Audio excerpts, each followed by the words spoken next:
Repair Clinic makes fixing things easy.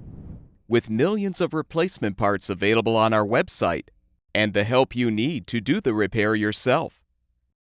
Since we encourage you to perform this repair safely, a warning icon will appear when you should use caution.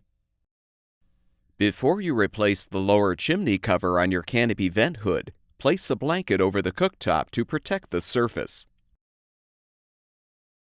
Use a Phillips head screwdriver to unthread the screws, securing the upper chimney cover to the mounting bracket.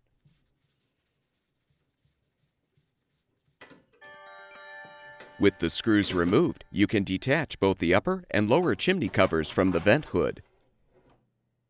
Slide the lower chimney cover off of the upper cover. Install the new lower chimney cover by sliding it onto the upper cover.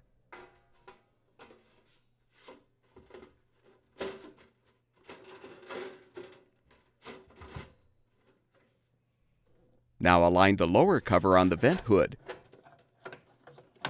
Then lift the upper cover up to the ceiling.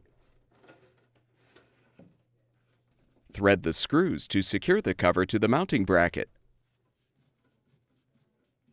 With the chimney covers secured, the vent hood should be ready for use. At Repair Clinic, we make fixing things easy. Thank you for supporting the production of these videos by purchasing your parts from our website.